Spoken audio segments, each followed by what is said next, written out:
Good afternoon. It's Wednesday, the 17th of June, 2020, just after 1 o'clock. Welcome to UK Column News. Sorry, I do apologise. The wrong lower third there, Brian. You're not Patrick.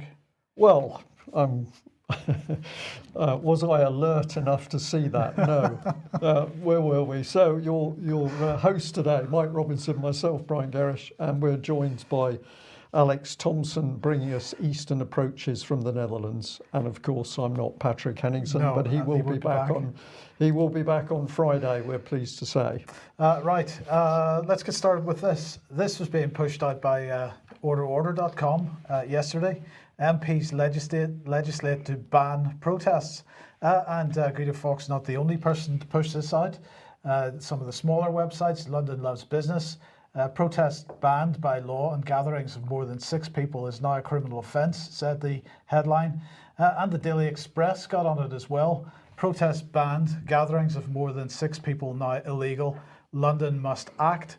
And I have to say, Brian and Alex, this is the most unbelievably disgraceful journalism I have seen for a very, very long time, because it's an outright untruth.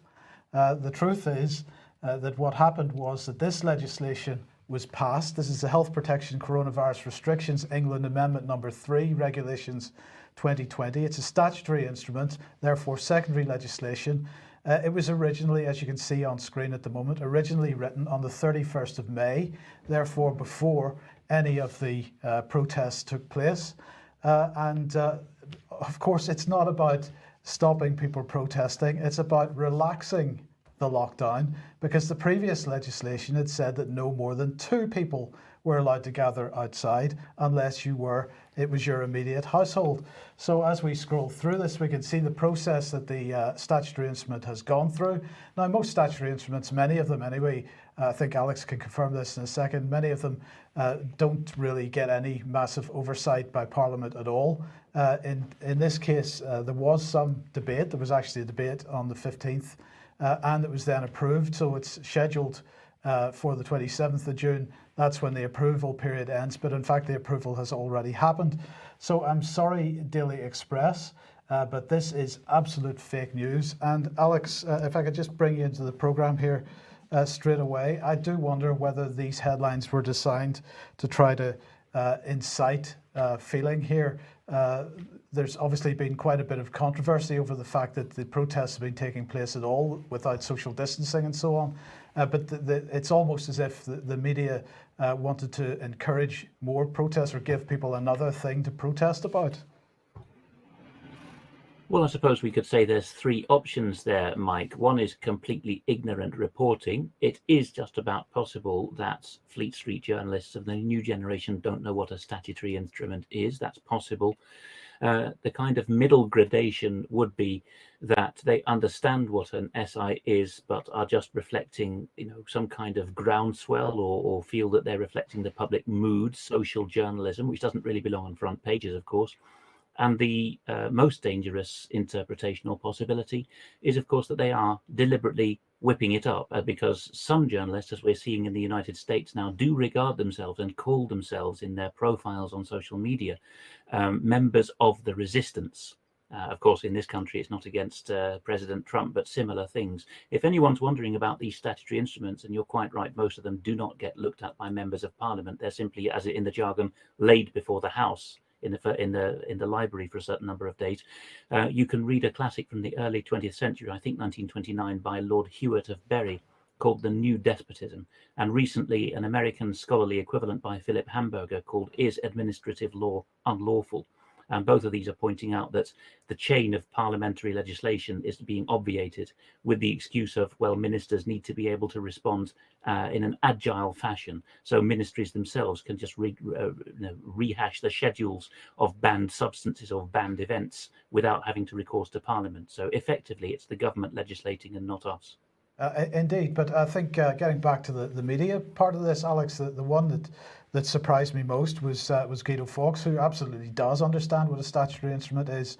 Now, this originally began as a tweet where somebody was making a comment on a tweet that that Parliament had put out about the fact that this statutory instrument had passed. So I was particularly surprised that Guido Fawkes would have fallen for this.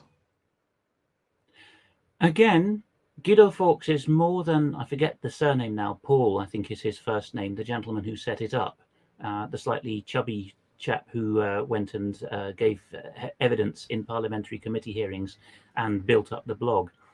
He has now recruited a team of young copywriters, so that is a possibility.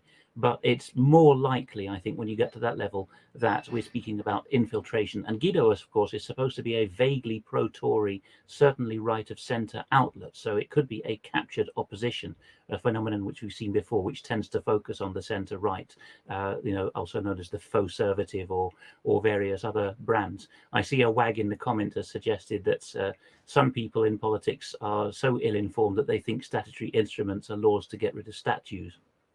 Yes, indeed, very good.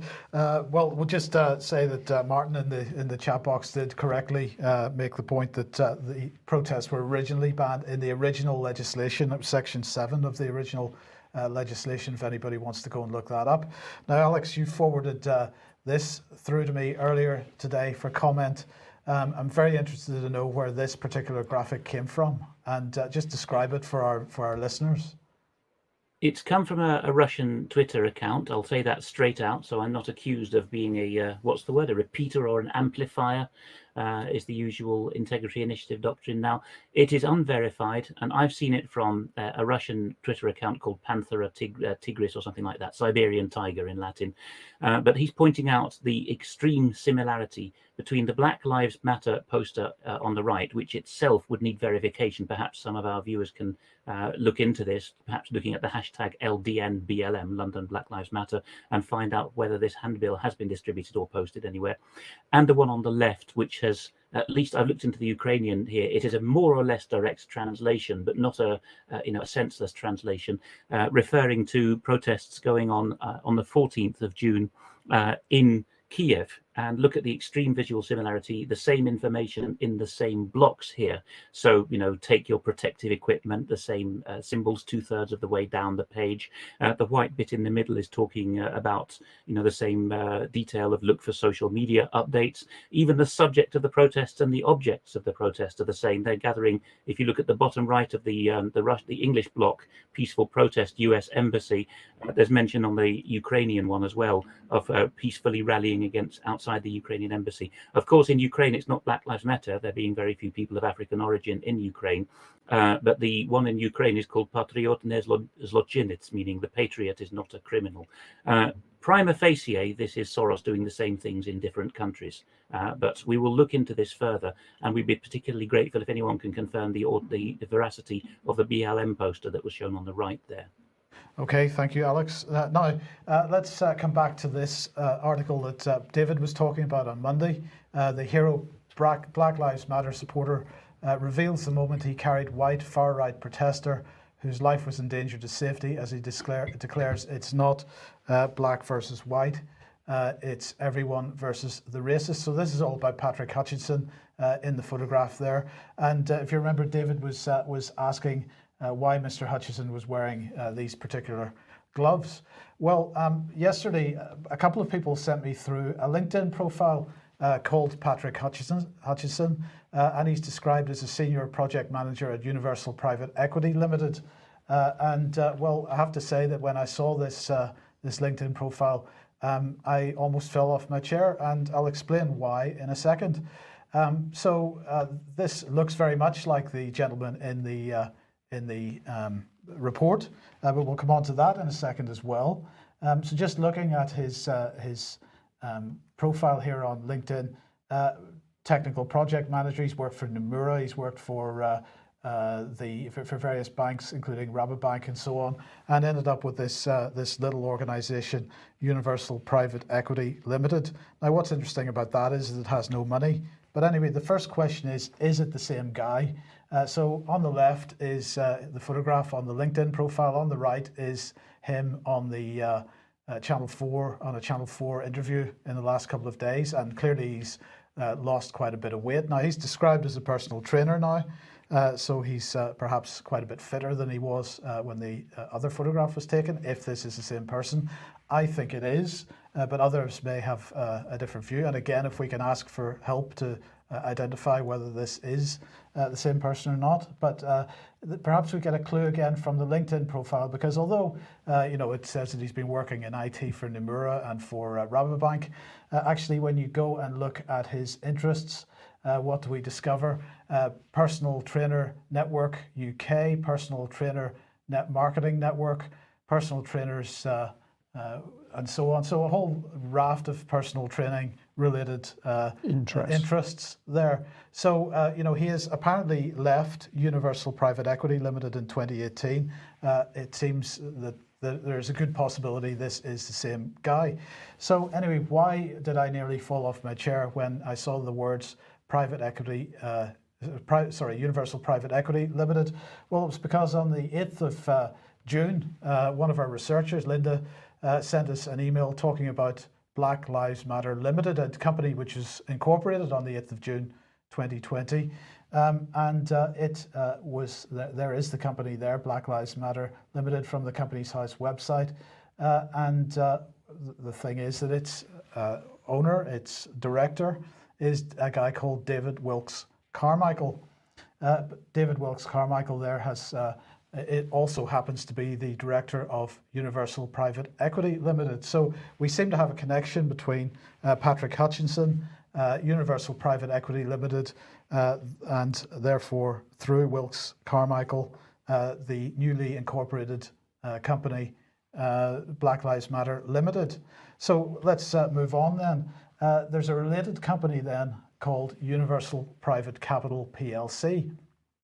And this seems to be some kind of business which is all about investments, venture capital, commercial finance, some financial training apparently, offshore services, international banking, trusts and foundations, aviation services. They also, by the way, not on that screen, but they also provide yachting services, or some kind of, whether it's able to buy, marine brokering. Well, that type of thing.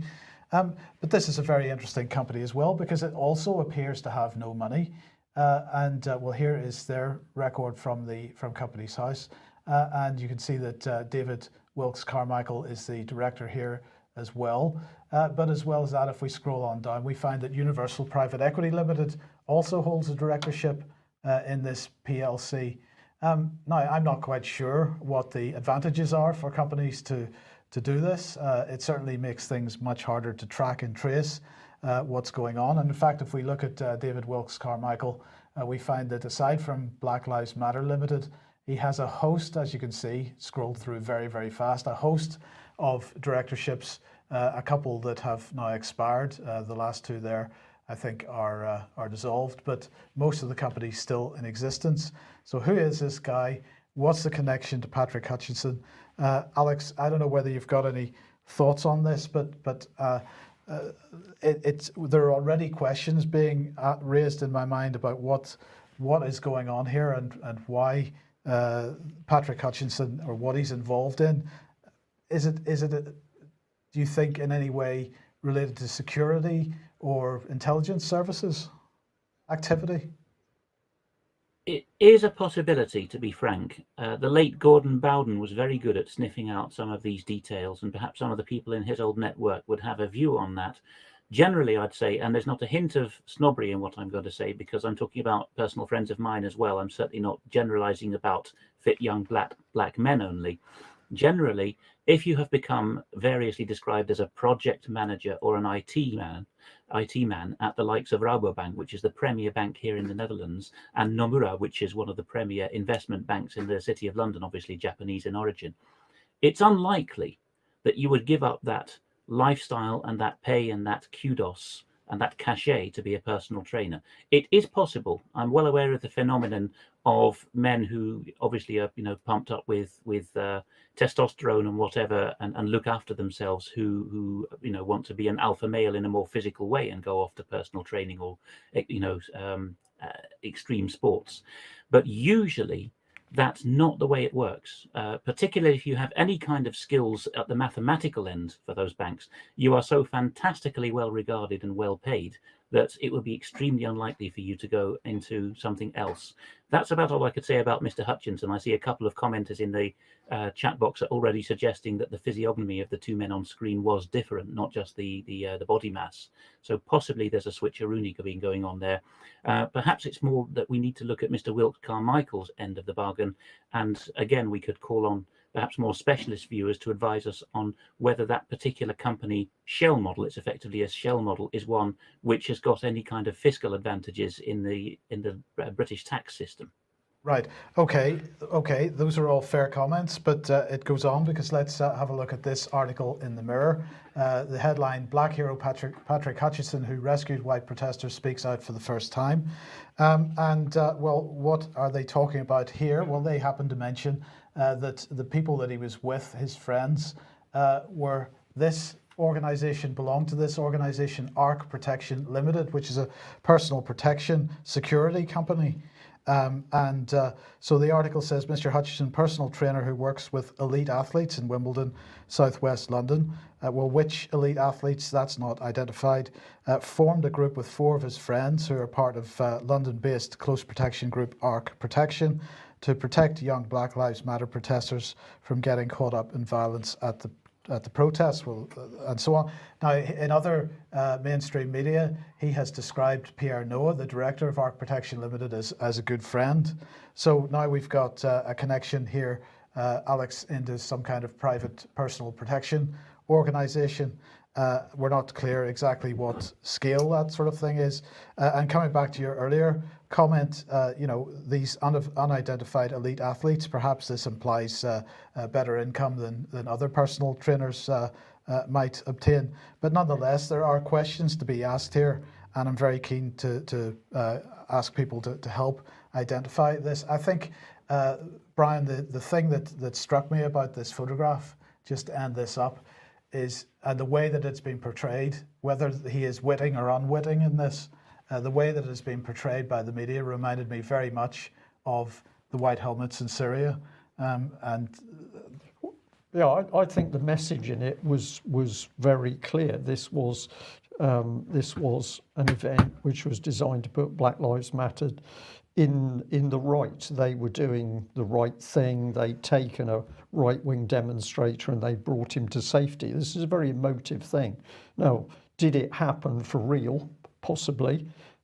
Is this something with a bit more depth to it? Certainly, possibly, because we've seen very strange events going on before. But I have to say, you look at it and it's all a bit too squeaky clean. Alex, if there's a huge if and caveat on this, but if there was some kind of encouragement of bad behaviour from people that are working with the government in this, and a group of people was involved in that, it perhaps got a little bit out of hand, and there was a decision made that in fact somebody's life was in danger, would it be reasonable to expect that people that were taking part in that activity might feel duty bound to actually remove somebody from a position of serious risk? It has been known to happen in that way. Sometimes the intelligence agencies, but more particularly police and, shall we say, private security consultancies operating in London have a doctrine that they are allowing their agents in a particular situation to go thus far and no further. And whether there's a code word or not, they will call things off, or call the hunt off, as it were, if things get a bit too hairy, sometimes to save a life or sometimes just for optics, for presentational matters. I'm noticing on that name Pierre Noah that at least some of those who have that name are from French West Africa, Cameroon. So that's a possible connection there, given that the issue is the racialization of protests in London. It's possible, I'm putting 2 and 2 together to make 5 or 6 here, that you have a group of personal protection agents, semi-public, semi-private, in West London, who are from West Africa or black in any sense, who have got together, and maybe someone has been presenting their operation in a certain way, shall we say. Okay, so lots of questions there. We're very keen to get to the bottom of those. So let's get some effort into doing that now. David Scott has published a follow-up to what he was talking about on Monday on the UK Column website. Do veteran lives matter at the Ministry of Defence? And this is because yesterday we were passed an internal memo from Stephen Lovegrove, who's Permanent Secretary in the Ministry of Defence, which he signed off with the hashtag Black Lives Matter. And Alex, I was very keen to get your thoughts on this, because it seems to me that civil servants aren't supposed to get involved in political discussion in this way. The Civil Service Code has been clear for a very long time that you cannot campaign in party politics while you're a civil servant. It's not just a question of endorsing things. You're not even allowed to be in certain bodies, and certainly not stand for office while you're in the civil service. And a kind of second tier around that, there's the general doctrine that you can't bring the impartiality of the civil service, as encoded in the Northcote Trevelyan reforms in the early Victorian era, into disrepute. However, in the last few years, as we've seen with even Leslie Scott at the, so I beg your pardon, not Leslie Scott, that's a terrible mistake to make, the head of the Scottish Civil Service, whose first name is Leslie, she has been taking the knee outside Bute House, the home of the Scottish government, on behalf of Black Lives Matter. So it's possible that, shall we say, right-thinking people, as they regard themselves in that bubble, are so certain that Black Lives Matter is a universal slogan or creed that it's become apolitical to them. Yes. Well, okay. Well, what are your thoughts? Well, I found it astonishing, because they should not be doing that. But this is what has happened. We've now got politics driven through the whole of the civil service. This was a deliberate policy under Tony Blair. And what is the objective? Well, it means the whole thing has become one political mass that can be controlled. Okay, if you like what the column does and you'd like to support us, then please head over to ukcolumn.org/community. There are options to help us out there. Just to bring you up to date on David Noakes, he is now no longer in Exeter Prison. He's been extradited to France. We believe he's in the same prison as Linda Thayer. Yeah. And we will give you more details as they become known. Obviously, in France, hopefully David will have the support of Scott Tipps and the National Health Federation, because David is, I believe, associated with them, and Scott has been helping over there with Linda Thayer. So hopefully that will we'll see some action from the National Health Federation and to support David. Yes, and what of a state of affairs that now David and Lynn Thayer locked up in the same prison for what? Trying to help people with cancer. So they need your support, and the more we can keep them in the public view, the better. Well, let's move on a bit. Firstly, we've been speaking over the last few weeks about people writing letters and how powerful this can be. We'd just like to put up this particular email, which a UK Column viewer had passed back to a school after receiving their advice on COVID. Now, I'm not privy to what exactly the school sent out, but we can tell from the response that this was a very good response, and I'd just like to quickly read it. The print's quite small, but the text is asking a number of questions of the school, and in particular masks. What is the scientific justification for the requirement? Has the recommendation come from any, some, or all of the Scottish Government, NHS Scotland, or the providers of the school, or the providers of the school's risk assessment? What are the proposed essential exemptions from mask wearing? For example, asthma, allergies, anxiety, etc. Have the practicalities and the possible adverse consequences of, say, 15 children and a teacher together in a classroom, all breathing their own expelled breath, been considered? The following should be clarified in frequently answered questions. What alternative arrangements will be made for those pupils who might have skin allergies induced by frequent use of hand sanitizers? So these are very simple but very polite specific questions which I think the school is going to have to work very hard to answer. There were a couple of supplementaries sent in. 2 further points: wearing of masks in the playground. One of the few issues where there appears to be agreement in the corona debate is that outdoor transmission of the virus is negligible.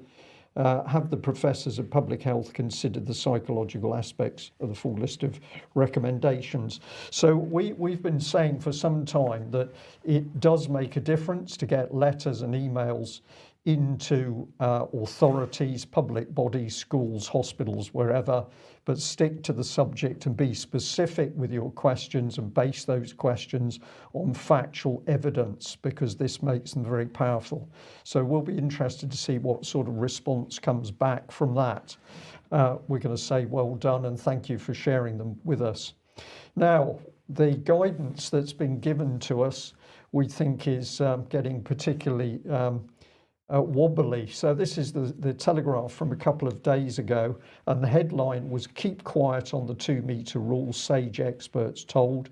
The government denies that message passed down to scientists is official and insists there's no ban.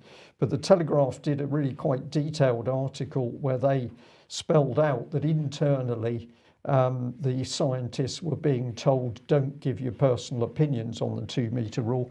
And I think, Mike, there can only be one reason for that the government is now beginning to run scared over the fact that actually, if you get into certainly the 2-metre rule in the fresh air, there is no basis for it. So we're going to say unusually well done, the Telegraph, for starting to ask the right questions. But let's pop over to The Guardian, because The Guardian had an interesting article, which is that the NHS was warning betting firms against using reckless ads to exploit football's return. And apparently those nasty betting companies, desperate for business, they want to see obviously the football games restored, and they want to be making their money, but the NHS has been taking them to task. And this particular lady, Claire Murdoch, the mental health director, has really been going for the betting companies. She said this: the return of football will be a moment of excitement for millions, but it must not be an excuse for gambling firms to open the floodgates of addiction. Plenty of people say enjoy a flutter, but in the NHS we're increasingly seeing people in need of specialist help after they fall victim to excessive and aggressive marketing by betting companies.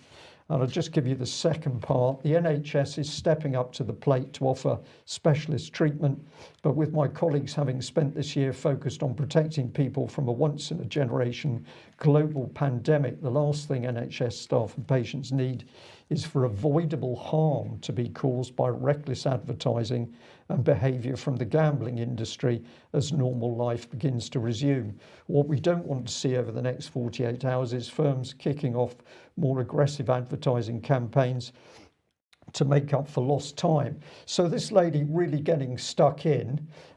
We'd like to ask a question, a UK column question. So the NHS mental health team is attacking the betting industry for its adverse mental health impact, but the NHS is not warning of the dangers of the government deliberately ramping up fear, anxiety and stress over COVID-19. There's silence from the NHS over that angle, and I'd like to bring that into a bit more detail. So here's the NHS page, mental well-being while staying at home, and lots of words.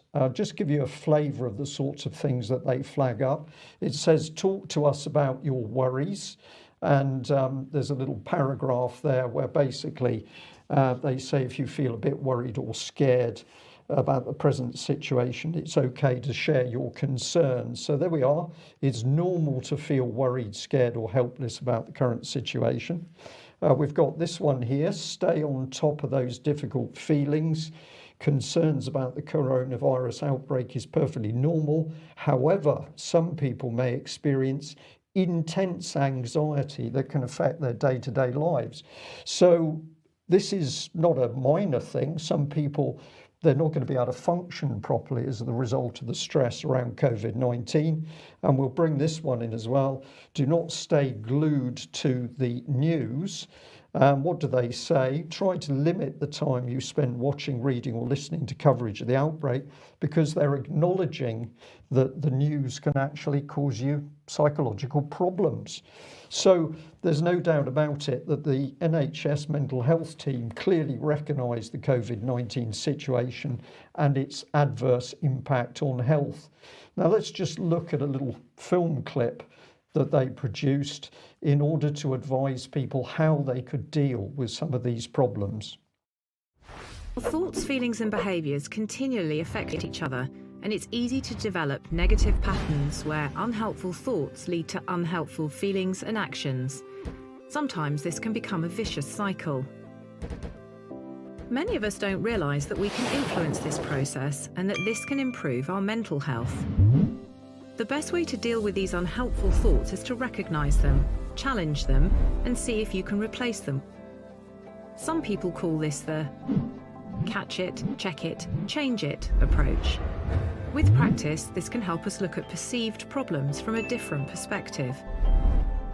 For example, you might be worried about an important task you have to do at work, convinced it will go wrong and everyone will think you're a failure. Rather than immediately accepting this thought and feeling even worse, take a moment to catch it and check it. Ask yourself whether there's good evidence for it, or if there are other explanations. Try thinking about what you would say to a friend who was thinking this way. Finally, see if you can change the thought for a more positive one. Maybe, I'm prepared, I've put a lot of work in, and I'm going to do my best. Sometimes you will be able to change the thought to a positive one, but don't worry when at other times you can't. There are no right or wrong answers. It's about learning to think more flexibly and be more in control. By catching the thought, checking it, and seeing if you can change it, with practice, you can help break the negative cycle. So there we have it, a very simple little film clip. And I think it put across some information very clearly. But I just want to say to viewers, just think about what was being said there, because it was talking about recognising unhelpful thoughts and challenging them. You have to be able to recognise the thought, and then you can challenge it, you can replace it. And it's talking about you seeing evidence.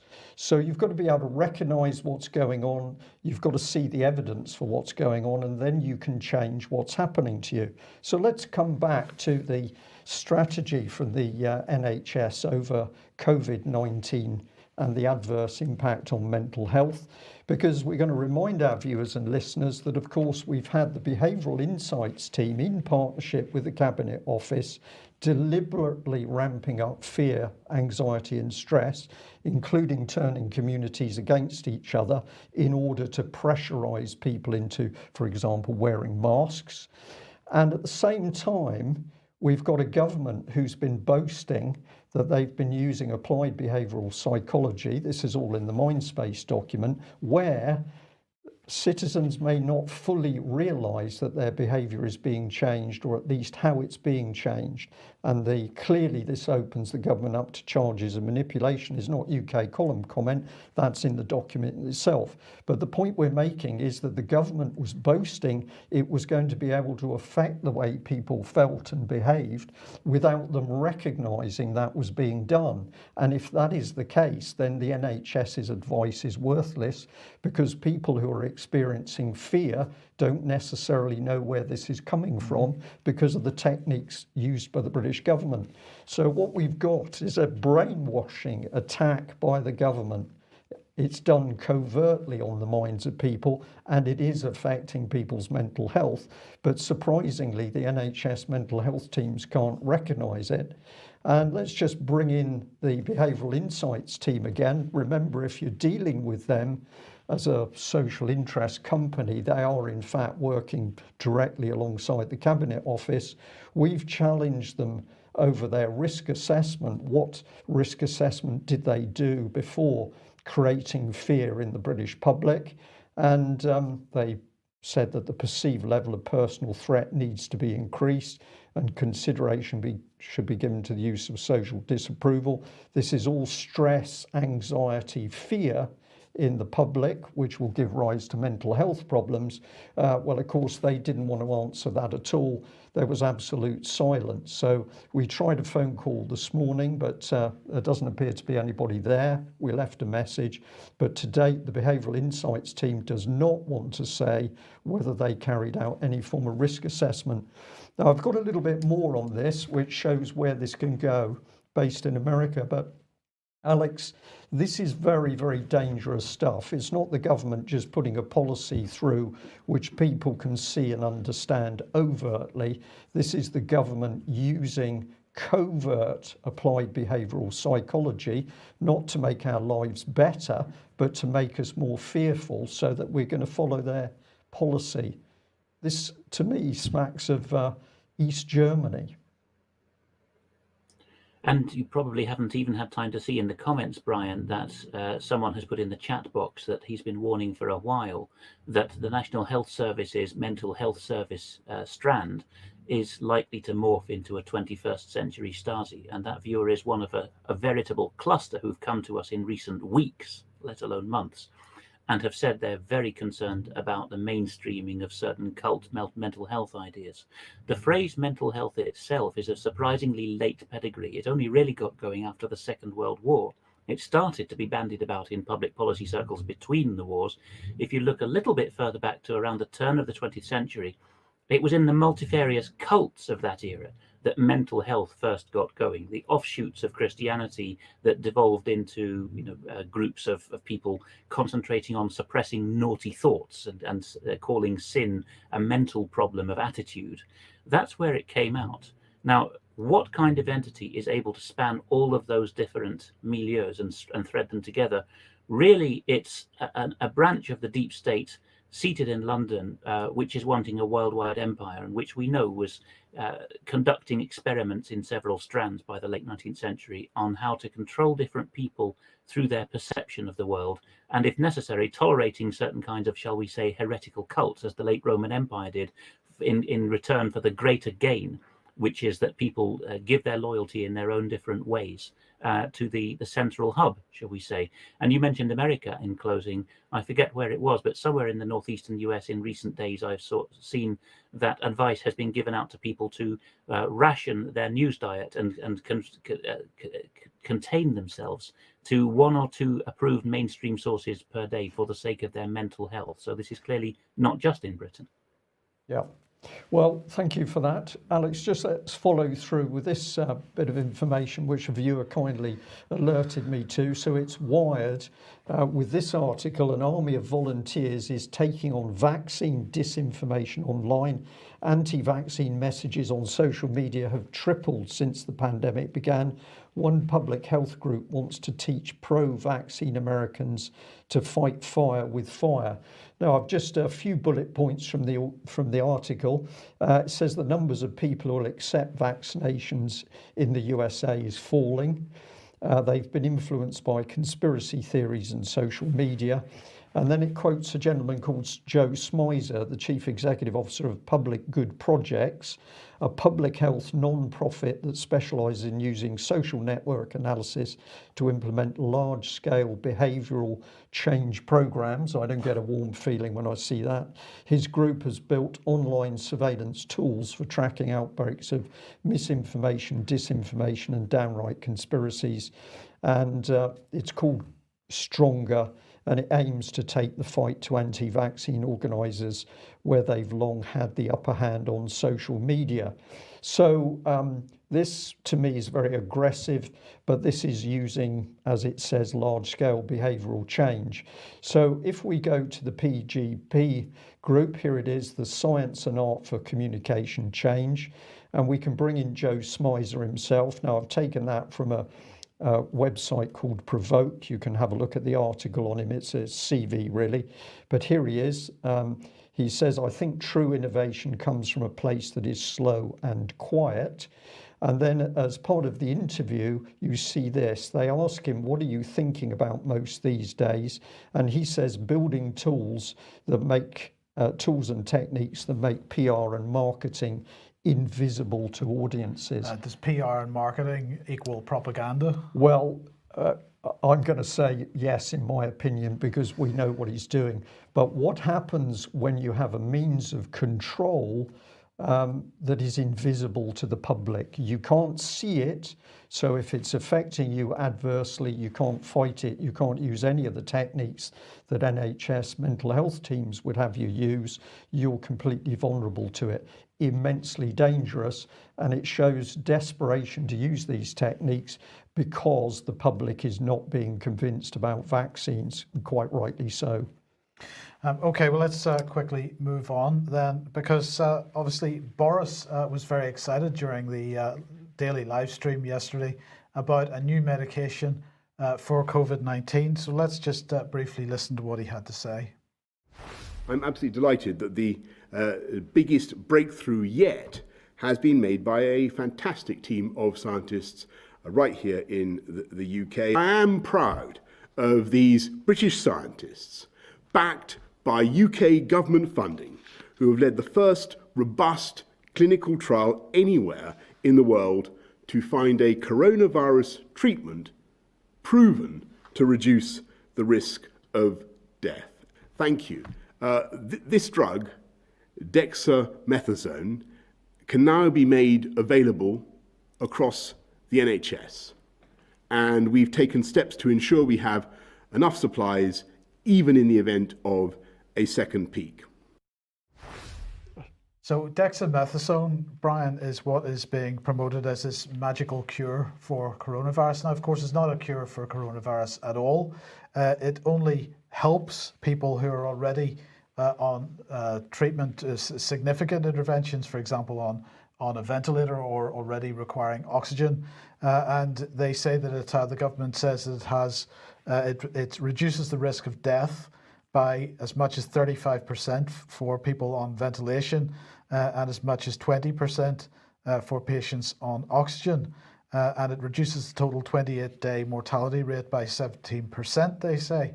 But the thing is that this is a drug which is being applied at the point where you're already seriously ill.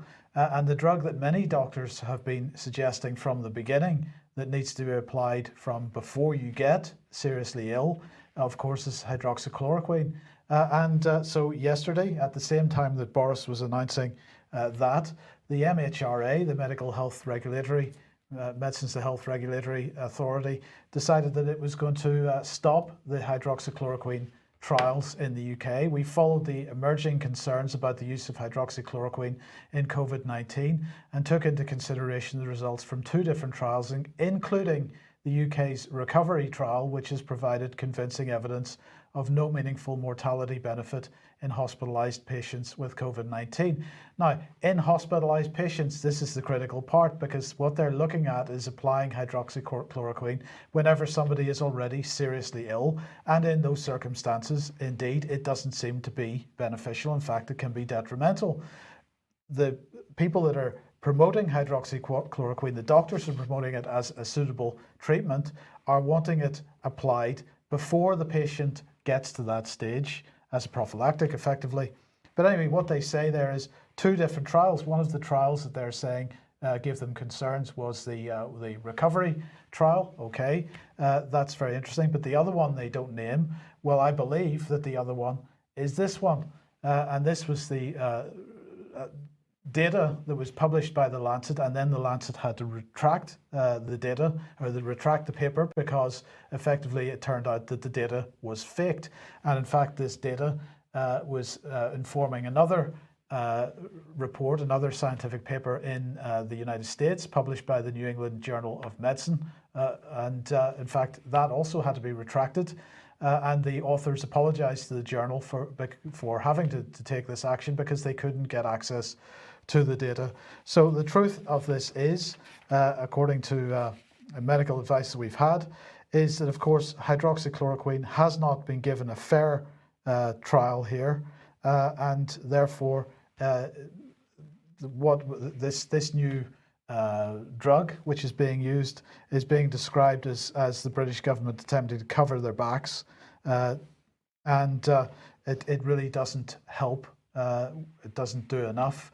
and we haven't looked at given hydroxychloroquine the proper trials that it needs to have had. Now, why might that be? Well, of course, it's no longer in patent. It's extremely inexpensive. Every dose of this new drug, dexamethasone, is, I believe, about £5, whereas hydroxychloroquine a lot less expensive. So we need to be looking at that. We certainly need to be not stopping trials for any medicine. And it's ridiculous that the MHRA has taken this step. Well, the same MHRA that's got David Noakes and Lynn Thayer locked up in a prison in France because they dared to do their best to see if they can help people with cancer. Absolutely. So MHRA, a lot of questions needed. No, that wasn't the only thing Boris said earlier. I think there should be a health warning, two videos of Boris in one. Yes, indeed. Earlier in the day, he made a statement to Parliament. Let's have a brief listen to that. Sorry, wrong. I apologise. That's the video.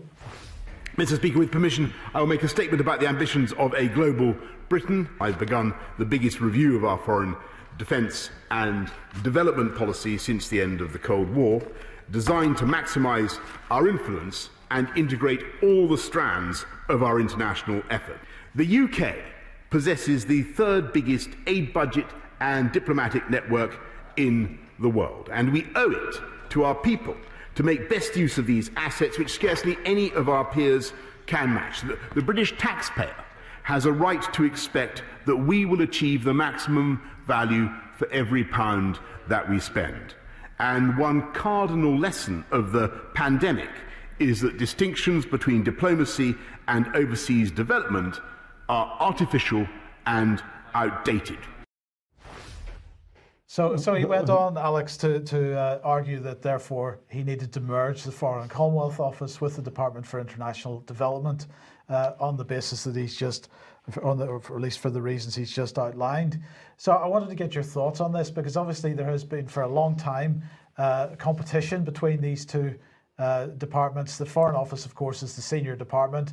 Anne-Marie Trevelyan is the Secretary of State that's going to lose her job. Dominic Raab will effectively take over the two departments. So where does this leave us, and how do you see this? I mean, he's talking at the very beginning of that little thing about global Britain and a complete review of security and defence and so on. Where do you see this leaving Britain's ability to project soft power? Does this reinforce it, in fact, by bringing it all under one fused umbrella? Ultimately, things could lead that way, but in the short term, the losers are those who have grown under the patronage of the last 3 or 4 prime ministers. And it is noteworthy that the last 3 prime ministers have, in terms, criticised Mr. Johnson's announcement in the last 24 hours, and all have been brushed aside by Downing Street, which to me indicates that, in general terms, the last 3 prime ministers belong with the Mark Sedwill way of viewing the world, and that this prime minister, perhaps, partly due to his Dominic Cummings' influence, does not fully view the world in those terms. If we trace things back, if you want to understand something, you reverse engineer it. Why are they being brought together or rehoused in the same building or same agency or ministry? Well, why was the Department for International Development created in the first place? The name only dates from the late 90s. The idea of a minister, a junior minister in Her Majesty's Government for International Development, comes from the dying embers of the Margaret Thatcher premiership, when Baroness Linda Chalker, as a junior Foreign Office minister, was the first Secretary of State for International Development. And if you remember those days, it was all about the fate of the sub-state ethnic groups whom we couldn't get at through diplomacy because there were the Saddam Husseins of the world in the way. So we would help the cause célèbre, like the Kurds or equivalents in South America, through aid because we could not do diplomacy with them. So if, and this is my hypothesis, is an if it is the case that Cummings and others have the ear of Mr. Johnson and are persuading him once again to do business with nations, not least because we now need to do trade deals and form alliances of sovereign nations as voting blocs in the UN and the like, then it is that we are perhaps bidding farewell, cutting loose or perhaps sweeping under the carpet somewhere our policy of spending oodles of cash trying to turn the hearts and minds of population groups within countries, and instead trying to do sweetheart deals in the good old 1970s way of, buy this from us and we'll pay you a backhander. That's the cynical approach to what's happening. But certainly, as I saw when I was going to preparatory meetings for the Joint Intelligence Committee that happened all the time, I remember once I actually had to make a desktop sign for the attendee from the Department for International Development because they hadn't thought to put one in. And I remember at the time thinking, okay, so we're entering a new stage. This would have been 2002, in which the Department for International Development, under the height of the Blair ministries, has different policy aims to the Foreign and Commonwealth Office. Well, if you take that to its ultimate, what that means is for the last 2 decades, there was a department in Whitehall that had a foreign policy that was not British foreign policy, at least not the British people's foreign policy. Quite an uncomfortable thought. It may be that is becoming a bit too painfully obvious to people now and has to be covered up again. Okay, thank you very much for that. More work to be done in that area. Well, just for a bit of amusement, we covered a Guardian article, or a couple of Guardian articles. When I read the Guardian article online, I got to this little message from the Guardian, which I had to share with you. It's so incredible. It says, with those in power failing us at this historic moment, we demand better. From the coronavirus pandemic and police brutality to the marginalisation of minority communities around the world, leadership is broken, devoid of the humility and inclusivity that we so desperately need, and given to narcissism. Leaders are gambling with public health. They'll be betting on football next, Mike. Safety and the future of younger generations. They unapologetically prioritise serving themselves over the people they were elected to serve. We have to make them raise their game. Well, this was stirring stuff, and I'm afraid there was more. That's what the Guardian's here for. Really? As an open, independent news organisation, we investigate, interrogate and expose the incompetence and indifference of those in power without fear. Who wrote this dross? Our journalism is free from political and commercial bias. No, it's not. This makes us different. We can give a voice to the oppressed and neglected and stand in solidarity with those that are calling for a fairer future. With your help, we can bring about improvement. Well, what help do they want? Well, it doesn't take a lot to get in. They've got a underwear in a twist because the public sector funding gravy train, which they used to rely on adverts from the nasty government, has dried up. And so what are they after? Well, they say that millions are flocking to the Guardian for quality news every day. I don't think so. Maybe going for a laugh. We believe everyone deserves access to information that is fact-checked and analysis that has authority and integrity. Initiative? Yes. We're determined to provide journalism that helps each of us better understand the world and takes action that challenge, unite and inspires change in times of crisis and beyond. Was somebody drinking when they wrote this? I don't know. But news organisations are facing an existential threat with advertising revenues plummeting. The Guardian risks losing a major source of its funding. More than ever before, we're reliant on financial support from readers to fill the gap. So there you are, the Guardian begging for pennies. It says that millions of people are flocking to it, but apparently those millions are so unimpressed with the Guardian they don't want to give it any money anyway. Am I being unkind, Alex? I'm sure in your past you read the odd Guardian article. Oh, in their time they have done endless exposés, and they used to be champions of the British working man and woman. Absolutely they did. But they are massively dependent now on public sector subscriptions, often bulk subscriptions. Notoriously, the BBC has a huge bulk subscription for its staff, and also on public sector vacancy advertising revenue. So it is very much Whitehall talking unto Whitehall.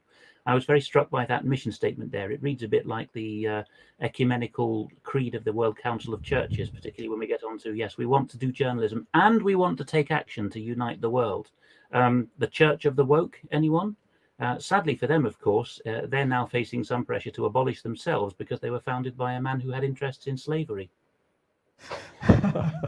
Yeah, brilliant. And I don't know whether it's true or not, but somebody did send us a little email saying the Guardian's quite interesting because they started out as the Manchester Guardian in 1821, I think. And if you look at the person who helped start them, he was possibly involved with a little bit of slave trading. Well, Sorry? that's what Alex just said. Oh, you just said that, Alex, did you? I missed that key part. I was so overwhelmed with the Guardian words. I think clearly, Brian, what we need to do is to revise the UK column mission statement so that we're all singing from the same page. Otherwise, I think it'll be curtains for you or me. No, at least it shows that we don't prepare these things beforehand. They come together on the day. So my mistake. I'm sorry about that. Well, that's it for the news today. What would we like people to do? Check all of our information, check what we're talking about, help Mike with the research on the gentleman about Black Lives Matter, and get writing and pushing out those letters. If you've never done it before, just take a bit of time, choose one or two accurate points, put your evidence down, address it, get it in the post box, and you will feel better. If we had enough people doing this, we'd soon get, I think, Boris's hair standing up a little bit more from those pictures. We'll leave it there. We'll be back at the same time on Friday. Bye-bye. Bye.